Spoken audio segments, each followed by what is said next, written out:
Hello बच्चों, कैसे हो? अच्छे हो सभी? बेसिक क्लासेस समझ में आ रही होगी अपनी। बेसिक चीज़ें पढ़ रहे हैं अभी तक अपन। मेन सिलेबस के अंदर आई नहीं है अपन। मेन सिलेबस में भी जल्दी ही आ रहे हैं। उसमें आपको प्रॉपर नोट्स भी दिए जाएंगे। चैप्टर वाइज अपन हर चीज़ें पढ़ेंगे, मगर इतनी कोई जल्दबाजी नहीं करेगी कि बच्चे अभी और अपने नए नए जुड़ रहे हैं। दूसरा, अपना को सिलेबस भी इतना बड़ा नहीं है, इसलिए अपन एक दो बेसिक क्लासें और लेते हैं, क्योंकि बेसिक क्लासों का फायदा क्या है ये आपको आगे चल करके अपने आप समझ में आ जाएगा कि ये शब्द अपन यहाँ पर सुन रहे हैं ये आगे अपने कितने काम के हैं। तो बेसिक क्लासों का एक अपना महत्व है। तो आज अपन उसी क्रम को फिर आगे दोहराते हुए एक बेसिक क्लास और लेते हैं। हालांकि मैं तो ये कहना चाहता हूँ कि आज की जो क्लास है वैसे तो अपन बेसिक रूप से ले रहे हैं, मगर वास्तव में ये बेसिक क्लास है। मगर आपके चैप्टरों के अंदर मेन टॉपिक जब पढ़ेंगे अपन, जब अपन कोशिका के बारे में पढ़ेंगे, तो आपकी किताब के अंदर पूरी की पूरी कोशिका विज्ञान है, पूरा का पूरा चैप्टर है, तो उसको जब अपन पढ़ेंगे तो ये सब चीजें वहां पर ऐसी कैसी दोबारा से होगी आपकी। तो इसको अपन, हालांकि पिछले वाली जो अपन ने बेसिक क्लास की है उसके अंदर भी अपन ने वो सब चीजें पढ़ी है जो आगे काम आएंगी, मगर आज वाली क्लास के अंदर तो मेन ऐसे कैसी हूबहू अपनी चीजें काम में आएगी। मगर इसको बेसिक क्लास की श्रेणी में भी लेना जरूरी है, क्योंकि आपके लिए बहुत सारी चीजें यहाँ पर नई भी मिलेगी। तो आज की अपनी बेसिक क्लास जो है उसको अपन नाम दे रहे हैं कोशिका विज्ञान। क्या नाम दे रहे हैं? कोशिका विज्ञान, या इंग्लिश में इसको बोलते हैं अपन साइटोलॉजी। देखो, बहुत सारे शब्द ऐसे हैं जिनको आपको इंग्लिश में भी याद रखने जरूरी होते हैं, क्योंकि आगे जब आप हायर क्लासों में चले जाओगे तो वहां पर इंग्लिश टर्मिनोलॉजी के बहुत सारे शब्द आपको किताबों में मिलेंगे। तो छोटे छोटे शब्द के जो टर्मिनोलॉजी शब्द जब वो आप थोड़ी इंग्लिश में भी ध्यान में रखना चालू कर दो। हालांकि ये बात नहीं है कि आप हिंदी मीडियम से हो तो मैं आपको इंग्लिश मीडियम में बताऊंगा, नहीं। हिंदी मीडियम में ही आपको नोट्स मिलेंगे, हिंदी मीडियम में आपको समझा रहे हैं। मगर कुछ शब्द जो है, जैसे आप कोशिका है उसको सेल भी बोलते हैं अपन। अब सेल कोई बच्चा जाने नहीं, हिंदी मीडियम का बच्चा सेल नहीं जाने, तो ये थोड़ा सा कटपटा सा लगता है। आज के टाइम के अंदर सेल सब जानते हैं, उत्तक है उसको टिश्यू कहते हैं, सब जानते हैं, इसलिए छोटे छोटे शब्द इंग्लिश के अंदर भी करते हैं अपन। तो कोशिका विज्ञान या साइटोलॉजी बताया भी था आपको मैंने। एक शाखाएं होती है, हर एक जो अपनी एक शाखा है, उस जैसे अपन बात करें, जैसे एग्री बायो या बायो जो भी अपन बात करें, तो उसमें अपने बायोलॉजी में ली थी, तो बायो के अंदर दो शाखाएं थी, जूलॉजी और बॉटनी। अब उसके बाद में और शाखाएं विभाजित हो जाती है। जब भी अपन कोई एक विशिष्ट टॉपिक को अपन अध्ययन करते हैं तो उसके अंदर शाखाएं विभाजित हो जाती है।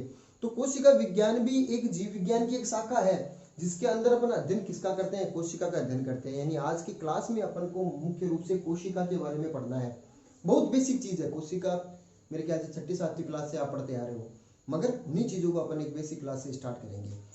तो टॉपिक का नाम है कोशिका विज्ञान, जिसको अपन साइटोलॉजी भी कहते हैं। अब देखो, इसमें किसका अध्ययन किया जाता है? कोशिका विज्ञान में किसका अध्ययन किया जाता है? नाम से पता चल रहा है कोशिका का अध्ययन किया जाता है, मगर कोशिका में भी किसका? कोशिका में भी किसकी चीजों का? कोशिका की संरचना, कोशिका की संरचना, कोशिका के कार्यों, कोशिका के विभाजन, इन सब बातों का अध्ययन विज्ञान की जिस शाखा में अपन करते हैं उसको कोशिका विज्ञान या साइटोलॉजी कहते हैं अपन। समझ में आ रही है बात? यानी कोशिका का अध्ययन करेंगे, मगर कोशिका की पूरी संरचना पढ़ेंगे, कोशिका के क्या कार्य होते हैं उसके बारे में पढ़ेंगे, कोशिका विभाजन कैसे होता है उसके बारे में भी इस टॉपिक के अंदर शामिल है। तो वो तो अपन ये सब चीजें तो अपन डिटेल से तो अपने मेन टॉपिक के अंदर आएंगे जब पढ़ेंगे। यहाँ पर आपको कुछ इंटरेस्टिंग बेसिक चीजें मैं आपको बता रहा हूँ। तो देखो बच्चों, थोड़ी सी ऐतिहासिक बात कर लेते हैं। जनक, जैसे अब आपने आनुवंशिकी पढ़ रखा है, 10th क्लास में भी आया आपका जेनेटिक्स, तो आनुवंशिकी का पिता या आनुवंशिकी का जनक किसे कहते हैं? सबको पता है आपको, ग्रेगर जॉन मेंडल को कहते हैं अपन। वैसे ही यहाँ पर भी साइटोलॉजी जो कोशिका विज्ञान है उसका भी जनक है, क्योंकि जिस वैज्ञानिक ने सर्वप्रथम कोशिकाओं के बारे में अध्ययन किया था, कोशिकाओं के बारे में बताया था, वो उसका जनक कहलाता है। तो यहाँ पर आपको पता है कि कोशिका की खोज किसने की थी? 9th क्लास के अंदर आ जाता है, रॉबर्ट हुक ने की थी। तो कोशिका विज्ञान का जनक जो है वो रॉबर्ट हुक को ही कहा जाता है। कोशिका विज्ञान या साइटोलॉजी जो है ये जनक, पितामह है या जनक किसे कहते हैं? वही जिन्होंने सबसे पहले कोशिका की खोज की थी। किसने की थी? Robert Hooke. और रॉबर्ट हुक नामक वैज्ञानिक ने 1665 में कोशिका की खोज की थी, जो मृत कोशिका थी। पढ़ेंगे अपन आगे। तो सबसे पहली बात तो ये हो गई, अच्छा क्वेश्चन है ये, कॉम्पिटिटिव एग्जाम में कई बार पूछ लिया जाता है कि कोशिका विज्ञान का जनक किसे कहते हैं, रॉबर्ट हुक को कहते हैं। उसके बाद में ये पूछ लिया अपन को कि आधुनिक कोशिका विज्ञान का जनक किसे कहते हैं, आधुनिक कोशिका विज्ञान के जनक, आधुनिक कोशिका विज्ञान के जनक किसे कहते हैं अपन। तो एक शब्द आता है सीपी स्वानसन, वैज्ञानिक का नाम है सीपी स्वानसन। सीपी स्वानसन नामक वैज्ञानिक को आधुनिक कोशिका विज्ञान के जनक कहा जाता है। तो आपसे ये पूछ ले कि भारतीय कोशिका विज्ञान के जनक किसे कहा जाता है, भारतीय कोशिका विज्ञान के जनक किसे कहा जाता है, तो नाम आ जाएगा ए.के. शर्मा। ये ध्यान में रखने हैं 3 वैज्ञानिकों के नाम, किताब में नहीं मिलेंगे कहीं पर आपको, बेसिक क्लासों में आपका सिर्फ नॉर्मल नॉलेज बढ़ा रहे हैं अपन कि कोशिका विज्ञान के जनक रॉबर्ट हुक को कहते हैं, आधुनिक कोशिका विज्ञान के जनक सीपी स्वानसन को कहते हैं, और भारतीय कोशिका विज्ञान के जनक ए.के. शर्मा को कहा जाता है। क्लियर बात। अब अपन ने ये टॉपिक जो स्टार्ट किया है इसमें किसका अध्ययन करते हैं कोशिका विज्ञान में, जाहिर सी बात है कोशिका का। तो अब सबसे पहले अपन बात करते हैं कोशिका होती क्या है, सबको पता है, मगर यहाँ पर कुछ मैं आपको नई बातें और बताऊंगा। व्हाट इज सेल या कोशिका, तो परिभाषा क्या होती है, सबको आता है। किसी भी जीव की सबसे सूक्ष्मतम संरचनात्मक, क्रियात्मक व आनुवंशिक इकाई जो होती है वो कोशिका कहलाती है। अब आपने परिभाषा थोड़ी सी विशेष छोटी सुन रखी है, जीव की संरचनात्मक व क्रियात्मक इकाई कोशिका होती है, बिल्कुल सही है, यही परिभाषा है। इसमें मैंने 2 शब्द और ऐड कर दिए हैं, सूक्ष्मतम और आनुवंशिक। इनका मतलब समझाऊंगा सबका मैं कि कोशिका को संरचनात्मक व क्रियात्मक इकाई कहते हैं, इसके साथ में सूक्ष्मतम और आनुवंशिक इकाई भी क्यों कहते हैं, ये सब अपन मतलब देखेंगे। पहले अपन परिभाषा देखते हैं इसकी। तो कोशिका क्या हो गई है, परिभाषा बन गई तो जीव की संरचनात्मक, जीव की संरचनात्मक कोमा क्रियात्मक, सूक्ष्मतम व आनुवंशिक इकाई, आनुवंशिक इकाई जो है वो कोशिका कहलाती है। कोई आपसे पूछे कि जीव की आनुवंशिक इकाई क्या है, कोशिका है। सूक्ष्म इकाई कौन सी होती है, कोशिका है। ये पूछ ले संरचनात्मक इकाई क्या है, कोशिका है, या क्रियात्मक इकाई क्या है, कोशिका है। यानी सभी का मतलब एक ही आता है कि कोशिका है। ठीक है, क्यों कहा जाता है, अभी तक आपने पिछले क्लासों में ये पढ़ा है कि इसे ये कहा जाता है परिभाषा की, मगर इन शब्दों को क्यों यूज में लिया गया है इनका मतलब भी आपको मैं बताऊंगा। मगर उससे पहले अपन बात कर लेते हैं खोज की। कोशिका की खोज किसने की थी, सबसे पहले कोशिका की खोज किसने की थी, तो अभी जो मैंने आपको बताया था रॉबर्ट हुक, सबको पता है। कोशिका की खोज की बात में, खोज के संदर्भ में बात करते हैं तो नाम आता है रॉबर्ट हुक। रॉबर्ट हुक नामक वैज्ञानिक ने कोशिका की खोज की थी, मगर यहाँ से भी बहुत अच्छे क्वेश्चन आपके सामने आएंगे। कब की थी, 1665 में की थी। किसमें की थी, पादप के कोरक भाग में की थी, पादप के कोरक भाग में, मर्द भाग होता है कोरक वाला भाग, उस भाग में की थी। सन 1665 में रॉबर्ट हुक नामक वैज्ञानिक ने पादप के कोरक भाग में कोशिका की खोज की थी। अब अपन बात करते हैं कैसे खोज की थी, क्या किया इन्होंने ऐसा कि कोशिका मिल गई इनको। इससे पहले कोशिका कोई जानते ही नहीं थे, मगर इन्होंने कैसे कोशिका की खोज कर दी। वास्तव में जो कोशिका इन्होंने देखी थी वो आज की वर्तमान में जो अपन कोशिका की संरचना पढ़ते हैं, जो अपन चित्र बनाते हैं, वास्तव में इनको भी वैसी ही दिखाई दी थी या कुछ और संरचना दिखाई दी थी। इनके द्वारा देखी गई कोशिका जो थी वो जीवित थी या मृत थी, कोशिका का कौन सा भाग वास्तव में इन्होंने देखा था, ये सब बहुत सारे क्वेश्चन इसमें बनते हैं, तो उनको अपन क्लियर करते हैं। देखो 1665 के अंदर रॉबर्ट हुक नामक वैज्ञानिक ने कोशिका की खोज की थी, मगर वो जो कोशिका इनके द्वारा खोज की गई थी वो एक्चुअल के अंदर कोशिका जो थी वो मृत कोशिका थी। इनके द्वारा देखी गई कोशिका जो थी मृत कोशिका थी, जीवित कोशिका का नाम नहीं आएगा। अगर क्वेश्चन में ये पूछा जाए जीवित कोशिका की खोज किसने की थी तो रॉबर्ट हुक नहीं आएगा। जीवित कोशिका में दूसरा ही वैज्ञानिक आता है जिसको अपन आगे करेंगे। इन्होंने क्या किया था रॉबर्ट हुक ने 1665 में, पादप जो होता है ना, उस पादप में कोरक भाग आप जानते हो, कोरक भाग जो होता है छाल के नीचे की तरफ पाया जाता है। कोरक भाग जो वास्तव में मृत भाग होता है पादप का, मृत भाग होता है। कोरक जो भाग होता है, जो बोतलों के ढक्कन लगाए जाते हैं ना, वो कोरक भाग होता है, क्योंकि ये जल के लिए अपारगम्य होता है, इसलिए ढक्कन इसलिए लगाया जाता है कि अंदर का तरल बाहर नहीं निकले। अपारगम्य भाग होता है, अपारगम्य हो गया इसलिए वो मृत भाग होता है। तो इन्होंने क्या किया, एक पादप का कोरक वाला भाग लिया है, कोरक का जैसे ये टुकड़ा ले लिया, ऐसे कोरक वाला भाग लिया। अब इन्होंने क्या किया, इस कोरक का एक पतला सा टुकड़ा काटा। पतला टुकड़ा का मतलब ऐसे एक, ये जो कोरक है इससे ऐसे अनुप्रस्थ काट लिए, ऐसे बहुत सारे काट लिए, पतला सा परत से ये काट ली, ये एक पतला टुकड़ा इन्होंने काटा। अब काटने के बाद में इन्होंने क्या किया, इस पतले से टुकड़े को माइक्रोस्कोप में देखा, सूक्ष्मदर्शी के अंदर देखा। ऐसे तो कुछ दिखाई नहीं दिया, सूक्ष्मदर्शी में देखा। हालांकि उस टाइम पर सूक्ष्मदर्शी आज के वर्तमान में पाए जाने वाले बहुत ज़्यादा तकनीकी, बहुत ज़्यादा किसी भी छोटी चीज़ को बड़ा करके दिखाने वाले जैसे सूक्ष्मदर्शी नहीं थे। यही कारण है कि इनको आज की वर्तमान वाली कोशिका नहीं दिखाई दी थी। इन्होंने जब सूक्ष्मदर्शी के अंदर इस कोरक के पतले से टुकड़े को देखा, तो देखने पर इसके अंदर इनको कैसी संरचना नजर आई, इनको संरचना नजर आई जैसे मधुमक्खी का छत्ता होता है ना, मधुमक्खी का छत्ता सबका देखा हुआ है, जिसके अंदर क्या होता है, मधुमक्खी छत्ते में ऐसे गोलाकार कोष्ठक से कोष्ठक नजर आते हैं ना, ये ऐसे।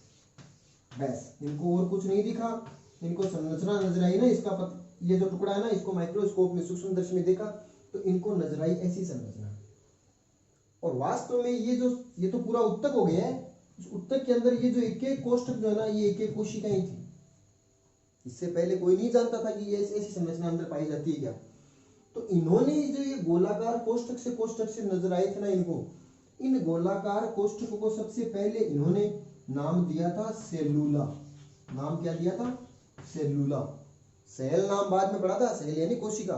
इन्होंने जो गोलाकार संरचनाएं देखी थी ना, उनका नाम दिया सेलुला, और सेलुला नाम से आगे चल करके सेल नाम पड़ा, यानी कोशिका नाम पड़ा। इसका मतलब क्या हो गया कि सर्वप्रथम कोशिका को देखने का श्रेय किसको जाता है, रॉबर्ट हुक को जाता है। वास्तव में इन्होंने जो ये गोलाकार कोष्ठक से कोष्ठक देखे थे ना, वो वास्तव में कोशिकाएं ही थी। मगर आज के तारीख में तो कोशिका पर बनाते हैं तो कोशिका के अंदर बहुत सारी चीजें बनाते हैं, केंद्रक बनाते हैं, माइटोकॉन्ड्रिया बनाते हैं, गोल्जी बॉडी, राइबोसोम, लाइसोसोम, अंदर बहुत सारी चीजें बना रहे हैं। इनको तो चारों तरफ क्या दिखाई दिया था, एक बाउंड्री दिखाई दी थी, ये अंदर वाली छोटी छोटी चीजें दिखाई नहीं दी थी। इसका कारण क्या समझते हो आप, क्या इनमें नहीं थी वो चीजें, इन सब के अंदर वो चीजें भी थी, यानी अंदर केंद्रक भी था। बाकी सभी कोशिकांग जो आज में वर्तमान में अपन कोशिका की संरचना बनाते हैं, वो सब चीजें इन कोशिकाओं में भी थी, मगर इनको दिखाई नहीं दिए थे। क्यों नहीं दिए थे, क्योंकि आज की तारीख में पाए जाने वाले जो विकसित प्रकार के सूक्ष्मदर्शी है ना, जिनकी आवर्धन क्षमता बहुत ज्यादा होती है, आज के वर्तमान में तो इलेक्ट्रॉन सूक्ष्मदर्शी भी चल गए हैं, जो लाखों करोड़ों गुना बड़ा करके दिखाई देते हैं, किसी भी वस्तु को बहुत बड़ा करके दिखाई देख सकते हैं उनके द्वारा अपन। मगर उस समय पर ऐसे सूक्ष्मदर्शी नहीं थे, सामान्य प्रकार के सूक्ष्मदर्शी, उनमें अपन इतना अंदर से नहीं देख सकते थे। इनको सिर्फ चारों तरफ का ये आवरण दिखाई दिया था, ये गोलाकार संरचना नजर आई थी, उसको उन्होंने सेलुला नाम दे दिया था, और बाद में इसी का नाम सेल पड़ा था। तो इन्होंने जो देखी थी कोशिका, वो कोशिका पूरी तो नहीं देख पाए थे, मगर सबसे पहले उस चीज को देखा इन्होंने और सेल नाम दे दिया, सेलुला दिया था, बाद में सेल नाम पड़ गया। इसलिए अपन कहते हैं कि कोशिका की खोज जो है सबसे पहले रॉबर्ट हुक ने की। अब अपन बात करते हैं कि रॉबर्ट हुक के द्वारा देखी गई जो कोशिका है वो मृत कोशिका है। कैसे है भाई मृत कोशिका, कैसे कह सकते हो मृत कोशिका है, कह सकते हैं क्योंकि इन्होंने पादप के किस भाग के अंदर कोशिका देखी थी, कोरक भाग में देखी थी। और मैं आपको पहले ही बता चुका हूं कि कोरक भाग जो होता है पादप का, वो मृत भाग होता है। पेड़ पौधों का कोरक वाला भाग जो है ना, वो मृत है, पूरा भाग ही मृत है, तो इस भाग के अंदर पाई जाने वाली कोशिकाएं भी तो मृत है। इसलिए अपन कह सकते हैं कि रॉबर्ट हुक द्वारा देखी गई कोशिका जो थी वो मृत कोशिका थी, यानी मृत कोशिका की खोज रॉबर्ट हुक ने की थी। अब अपन बात करते हैं, तो इन्होंने जो कोशिका देखी थी उसके अंदर इनको दिखाई क्या दिया था, चारों तरफ की बाउंड्री, चारों तरफ की बाउंड्री तो दिखाई दी थी, अंदर तो कुछ दिखाई नहीं दिया। तो ये चारों तरफ की बाउंड्री क्या थी, कोशिका का कौन सा भाग देखा था इन्होंने। तो अपन को पता है कि जब भी अपन कोई पादप कोशिका का चित्र बनाते हैं तो पादप कोशिका में चारों तरफ सबसे पहले कोशिका भित्ति बनाते हैं, फिर अंदर कोशिका झिल्ली बनाते हैं, फिर कोशिका द्रव्य, केंद्रक, ये सभी अंदर बनाते हैं। सबसे बाहर क्या होता है, कोशिका भित्ति होती है, कोशिका की चारों तरफ पाई जाने वाली भित्ति। जंतु कोशिकाओं में तो कोशिका भित्ति नहीं होती है, पादप कोशिकाओं में कोशिका भित्ति होती है। तो इनको जो संरचना नजर आई थी ना इस गोलाकार संरचना में, ये सब क्या दिखी थी इनको, गोल गोल बाउंड्रियां, ये थी कोशिका भित्ति। इसका मतलब इन्होंने जो कोशिका की खोज की थी उनमें उन कोशिकाओं की कौन सा भाग देखा था, कोशिका भित्ति देखी थी। तो यहाँ से एक अच्छा क्वेश्चन और बन जाता है कि कोशिका भित्ति की खोज किसने की थी। तो कोशिका भित्ति की खोज का नाम आ जाए तो भी आंसर यही बनेगा, रॉबर्ट हुक ने कोशिका भित्ति की खोज की थी। आगे अपन जब डिटेल्स के अंदर चैप्टर पढ़ेंगे ना कोशिका विज्ञान वाला, तब अपन डिटेल्स कोशिका भित्ति को जब पढ़ेंगे तो वहां पर अपन लिखेंगे कोशिका भित्ति की खोज किसने की, रॉबर्ट हुक ने की थी। ये पूरी कहानी समझ में आ गई होगी आपको कि कैसे खोज की गई, कौन सी कोशिका देखी थी, कैसी संरचना नजर आई थी, समझ में आई बात। इस प्रकार से अपन कहते हैं कि रॉबर्ट हुक ने कोशिका की खोज की थी। नो डाउट रॉबर्ट हुक को ये श्रेय मिलेगा, क्योंकि इनसे पहले तो कोई बता ही नहीं पा रहा था कि एक्चुअल के अंदर जीव के किसी भाग के अंदर इस प्रकार की संरचनाएं पाई जाती है। समझ में आ गई बात। अब अपन बात करते हैं जीवित कोशिका। जीवित कोशिका की खोज किसने की, रॉबर्ट हुक ने देखी, वो तो मृत कोशिका थी। जीवित कोशिका की खोज की बात करते हैं अपन, खोज के संदर्भ में बात करते हैं जीवित कोशिका की। तो जीवित कोशिका जो है उसकी खोज की थी एक वैज्ञानिक जिसका नाम है एंटोनी वॉन ल्यूवेनहॉक। नाम थोड़ा बड़ा जटिल सा लग रहा है आपको, मगर याद हो जाएगा। एंटोनी वॉन ल्यूवेनहॉक नामक वैज्ञानिक ने सबसे पहले जीवित कोशिका की खोज की थी। ठीक है, जीवित कोशिका की खोज कैसे की इन्होंने, ये वो वैज्ञानिक थे, सूक्ष्म जीवों को देखने वाले वैज्ञानिक थे, यानी माइक्रोबायोलॉजिस्ट थे। ये सूक्ष्म जीवों को देखते थे। इनका शौक था कि मैं ऐसे जीवों को भी देखूं जिनको मनुष्य जो है वो नहीं देख पा रहे हैं, यानी अपने अलावा एक ऐसे जीवों का संसार भी है जिनको अपन देख नहीं पा रहे हैं। वो है सूक्ष्म जीव, जिनको नग्न आंखों से नहीं देखा जाता है, जिनको देखने के लिए सूक्ष्मदर्शी की आवश्यकता होती है। तो ये खाली टाइम में बैठे बैठे लेंस बनाते थे, घिस घिस करके, कांच से घिस घिस कर लेंस बनाते थे, और हर एक चीज के अंदर उनको लेंस से देखने पर उनको कोई ना कोई सूक्ष्म जीवों की खोज करते रहते थे। बारिश की बूंद उसके अंदर देखा इन्होंने, दांतों की खुरचन में देखा, मिट्टी के अंदर देखा। तो बहुत सारे सूक्ष्म जीव जो आज की तारीख में जीवाणु विषाणु अपन जो नाम दे रहे हैं ना, इन सूक्ष्म जीवों की सबसे पहले खोज एंटोनी वॉन ल्यूवेनहॉक ने की थी। एंटोनी वॉन ल्यूवेनहॉक ने बताया था कि ऐसे जीव भी इस पृथ्वी के ऊपर हैं जो इनको अपन देख नहीं सकते हैं। तो जीव है इसका मतलब जीवित कोशिका को देख लिया इन्होंने। तो एंटोनी वॉन ल्यूवेनहॉक ने अपने द्वारा बनाए गए सूक्ष्मदर्शियों की सहायता से बहुत सारे सूक्ष्म जीवों को देखा, जैसे जीवाणु है, विषाणु है, प्रोटोजोआ है, इसके अलावा शुक्राणु जो है, इन सब को सबसे पहले इन्होंने देखा। और वास्तव में ये सब है क्या, एक कोशिका जीवित तो है। अब शुक्राणु तो कभी जीव नहीं कह सकते, मगर है तो कोशिका ही, शुक्राणु भी तो एक कोशिका ही तो है। तो जीवाणु कोशिका है, एक कोशिका है, विषाणु कोशिका एक कोशिका है, प्रोटोजोआ का भी एक कोशिका है, शुक्राणु भी एक कोशिका है। ये सभी क्या है, कोशिकाएं तो है, जीवित जीवों की कोशिकाएं हैं। इसलिए इन्होंने सबसे पहले इन जिन कोशिकाओं को देखा था, वास्तव में ये किसी सजीव की कोशिकाएं थी, यानी सजीव भाग था ये। इसलिए जीवित कोशिका की खोज जो है सबसे पहले एंटोनी वॉन ल्यूवेनहॉक ने की थी। यहां से 2-3 अच्छे क्वेश्चन और बन जाते हैं। सीधा सामान्य क्वेश्चन एक तो ही, जीवित कोशिका की खोज किसने की, तो नाम आएगा एंटोनी वॉन ल्यूवेनहॉक। ये पूछ रहे जीवाणु की खोज किसने की, तो भी ये नाम आएगा। ये पूछ रहे विषाणु की खोज किसने की, तो भी ये नाम। ये पूछ रहे प्रोटोजोआ की खोज किसने की, तो भी ये नाम। और ये पूछ रहे शुक्राणु की खोज किसने की थी, ये बार बार में पूछा जाता है। तो आंसर क्या आएगा, एंटोनी वॉन ल्यूवेनहॉक ने ही शुक्राणु की खोज की थी। समझ में आई बात। तो जीवित कोशिका की खोज इन्होंने की थी। और इन्होंने जो ये सूक्ष्म जीवों को सबसे पहले देखा था ना, इनको एक नाम भी दिया था। क्या नाम दिया था इन्होंने, इनको नाम दिया था जंतुक नाम दिया था इन्होंने। जैसे रॉबर्ट हुक ने जो संरचना देखी थी उनको सेलुला नाम दिया था ना, वैसे ही इन्होंने जो जीवाणु विषाणु प्रोटोजोआ जो सबसे पहले देखे थे उनका नाम दिया था एनिमलक्यूल्स या जंतुक नाम दे दिया था। समझ में आई बात। तो ये खोज के संदर्भ में बातें हैं। अब क्वेश्चन कैसे आएगा, इसका आंसर क्या दे, अपन आपसे ये पूछ ले कोशिका की खोज किसने की, मृत और जीवित नाम नहीं दे, तो आंसर क्या दोगे आप, रॉबर्ट हुक या Antony von Leeuwenhoek, Robert Hooke. जीवित और मृत कुछ भी नाम नहीं आता है, और ये पूछे कि कोशिका की खोज किसने की, तो आंसर आएगा रॉबर्ट हुक। आपसे ये पूछ ले कि मृत कोशिका की खोज किसने की, तो आंसर आएगा रॉबर्ट हुक। आपसे ये पूछ ले कि जीवित कोशिका की खोज किसने की, तब आंसर आएगा एंटोनी वॉन लीवेनहॉक। आपसे ये पूछ ले कि कोशिका भित्ति की खोज किसने की, तब आंसर आएगा रॉबर्ट हुक। आपसे ये पूछ ले कि सेलुला शब्द किसने दिया, तब आंसर आएगा रॉबर्ट हुक। आपसे ये पूछ ले कि जीवाणु, विषाणु, शुक्राणु इनकी खोज किसने की, तो आंसर आएगा एंटोनी वॉन लीवेनहॉक।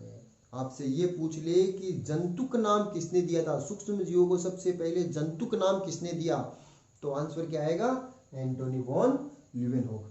तो इस प्रकार से कोशिका की खोज हुई थी। समझ में आया होगा आपको, ये सब चीजें आपने पहले पढ़ रखी थी, मगर अभी मैंने आपको कुछ नई चीजें और बताई है जो अब आपके माइंड में अच्छी तरीके से फीड हो गई है। अब ये क्लास तो बेसिक है, मगर ये सभी टॉपिक्स ऐसे कैसे हूबहू अपन जैसे ही मेन क्लासेज में आएंगे आपके बहुत ज़्यादा काम में आएंगे।